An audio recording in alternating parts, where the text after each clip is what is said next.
नया जन्म कैसे मिलता है। मृत्यु के बाद जीव निद्रा में जाता है।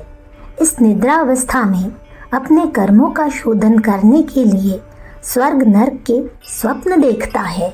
इससे बहुत कुछ मानसिक संशोधन होता है, फिर भी कुछ आदतें शेष रह जाती है। इन आदतों को आध्यात्मिक भाषा में संस्कार के नाम से पुकारा जाता है। यह आदतें तब तक नहीं छूटती जब तक कि जीव उन्हें ज्ञानपूर्वक पहचान कर छुड़ाने का वास्तविक प्रयत्न न करे। बंधन का कारण यही संस्कार है। जीव स्वतंत्र है, वह अपनी इच्छा अनुसार संस्कार बनाता है और उन्हीं में झगड़ा रहता है। यही माया है। माया और कुछ नहीं, अज्ञान का एक पर्यायवाची शब्द है। अपने आप को खुद अपने ही अज्ञान के बंधन में उलझाकर दुखी होना बड़ी विचित्र बात है। इसी गोरख धंधे को दुस्तर माया के नाम से पुकारा गया है।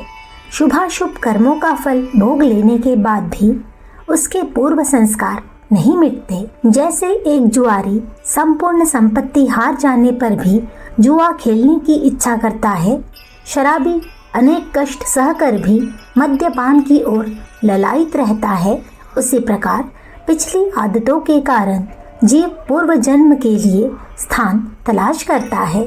मध्यम श्रेणी के व्यक्ति प्रायः पूर्व जन्म जैसी स्थिति में वातावरण में आकर्षित होते हैं।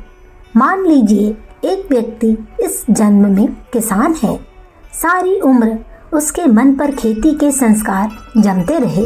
अब वह अगले जन्म में भी दुकानदार होने की अपेक्षा किसानी ही पसंद करेगा। ऐसा नहीं समझना चाहिए कि कोई अन्य शक्ति बलात् जन्म दे देती है। जीव स्वयं अपनी इच्छा से संस्कारों के वशीभूत होकर जन्म ग्रहण करता है। ऊपर उड़ता हुआ गिद्ध जैसे तीक्ष्ण दृष्टि से मृत पशु को तलाश करता फिरता है, उसी प्रकार जीव निखिल आकाश में अपना रुचिकर वातावरण ढूंढता फिरता है। पहले यह बताया जा चुका है कि तर्क, बहस या चुनाव करने वाली भौतिक बुद्धि परलोक में नहीं रहती, इसलिए वह चालाकियां नहीं जानता और अपने स्वभाव के विपरीत ऊंची या नीची स्थिति की ओर नहीं खींचता। छोटा बालक राजमहल की अपेक्षा अपनी झोपड़ी को पसंद करता है, उसी प्रकार किसी व्यापारी संस्कारों का जीव राजघर में जन्म लेने की अपेक्षा व्यापारी परिवार में शामिल होना पसंद करता है। आधे से अधिक मनुष्य प्रायः अपने पूर्व घर या परिवार में ही जन्म लेते हैं। यदि पूर्व घर में उसे अपमानित, लांछित या बहिष्कृत न किया गया हो तो वह उसी में या उसके आसपास जन्म लेना चाहता है। दूसरे के बंधन में भी यही बात है। पूर्व जन्म के प्रदेश में रहना ही सब पसंद करते हैं, क्योंकि भाषा, वेश, भाव की गहरी छाप उनके मन पर अंकित होती है।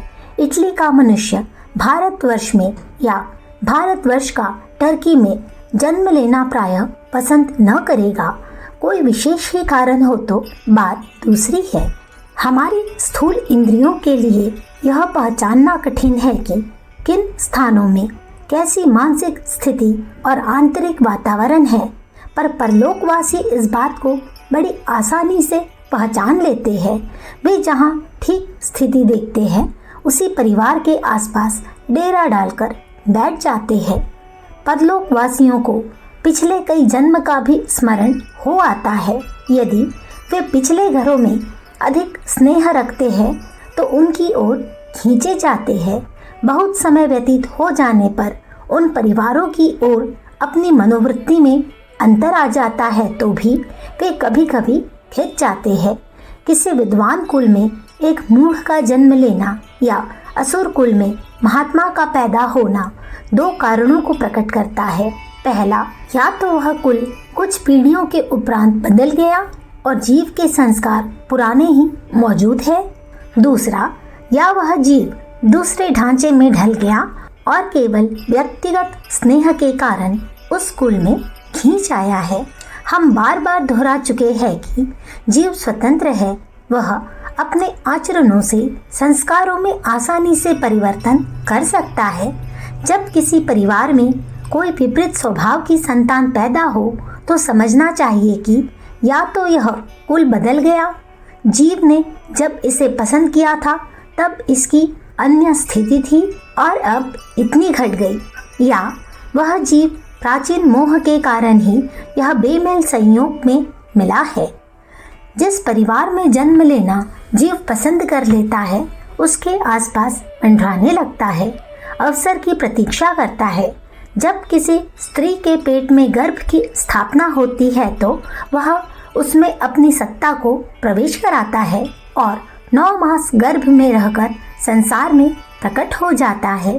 कई तत्वज्ञों का मत है कि वह गर्भ पर अपनी सत्ता स्थापित कर लेता है और पूरी तरह शरीर में तब प्रविष्ट होता है जब बालक पेट से बाहर आ जाता है।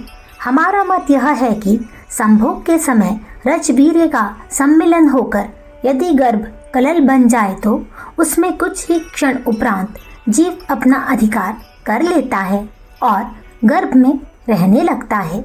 यह समझना ठीक नहीं है कि गर्भ में बालक को बड़ा कष्ट होता है, क्योंकि उस समय तब गर्भ का मस्तिष्क और इंद्रियां अविकसित होने के कारण जीव को पूरी तरह बंधित नहीं करते और जीव का कुछ विशेष बंधन नहीं होता। वह उदर में घोंसला रखता है पर अपनी चेतना से चारों ओर परिभ्रमण कर सकता है।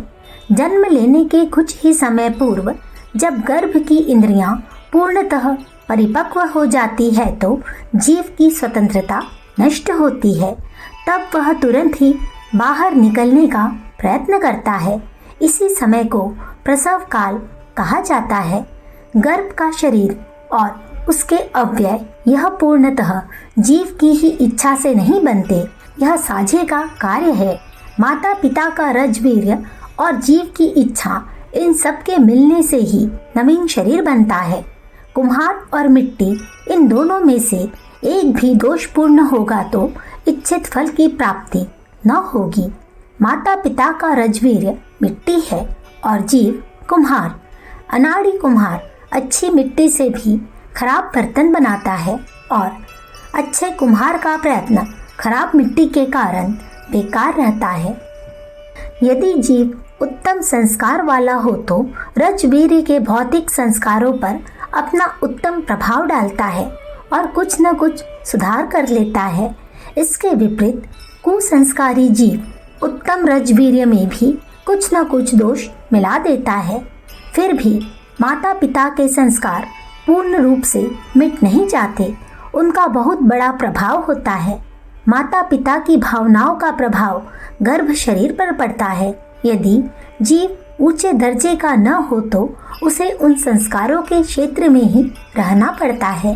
देखा गया है कि व्यभिचार द्वारा उत्पन्न हुई संतान बहुधा दुष्ट होती है, क्योंकि गर्भाधान के समय माता पिता की अंतरात्मा पाप कर्म के कारण बड़ी व्यग्र रहती है। वही संस्कार गर्भ पर उतर जाते हैं। अखंड ज्योति, जुलाई सन 1945, पृष्ठ संख्या 7-8।